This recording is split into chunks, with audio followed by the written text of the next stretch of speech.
আমার কি খেয়ে দিয়ে কাজ নেই নাকি যে আলবালকে সাথে নিয়ে যাবো? বালা আমি এখন আলবাল হয়ে গেলাম তাই না? আমি জানি তুমি আমাকে কেন নিয়ে যাচ্ছ না। তুমি ছাদ্য বাড়ি থেকে উল্টো পাল্টা কিছু করবে আমি জানি। উল্টো পাল্টা কিছু করবো মানে চুদির ভাইতে কি বলতে চাইছিস? হ্যাঁ দেখেছো তো, দেখো এইসব বাল চাল নিয়ে কোথাও যাওয়া যায় নাকি? তোমরা সব গার মারাও গিয়ে, আমি গেলাম।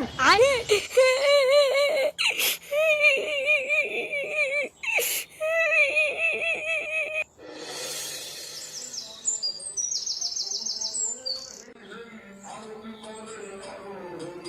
কি ব্যাপার বলতো, শ্রাদ্ধ বাড়িতে লোকজন ভরে গেল, খাওয়া দাওয়া শুরু হয়ে গেল, কিন্তু এখনো ফুটো চুদমাইটা আসছে না কেন?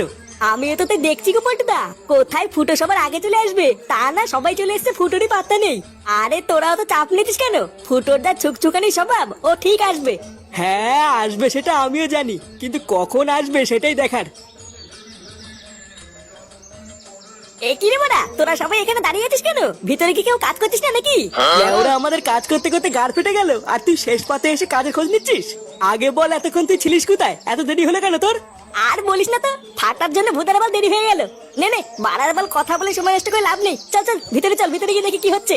সবাই ঠিকঠাক খাচ্ছে কিনা তোরা গিয়ে দেখে এগিয়ে যা, আমি একটুখানি রান্নার ওখান থেকে ঘুরে আসছি। আচ্ছা ঠিক আছে যা, রান্নার লোকেদের কোনো কিছু দরকার আছে কিনা একবার ভালো করে শুনে নিবি। এ ল্যাংচা, তুই আমার সাথে চল, আমরা একটুখানি খাবারের প্যান্ডেলের দিকটা দেখে গিয়ে। আর আমি আমি কি করব? আমার কাজটা বলে যা।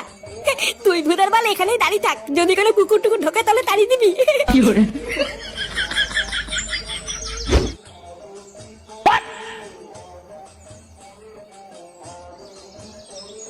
আরে কাকু, তুমি চলে এসছো? হ্যাঁ আর বলিস না, ফাটা এমন কান্নাকাটি ধরলো যে নিয়েই আসতে হলো। ফাটার তো চোদনই আলাদা, শ্রাদ্ধ বাড়িতে বিয়ে বাড়ি ড্রেস পরে এসছে। বালা আমার আছে তাই পলে এসছি। আচ্ছা শোন ফটকে, তুই একটু ফাটাকে তোর কাছে রাখতো, আমি একটু ভিতর থেকে ঘুরে আসি। আছে কাকু।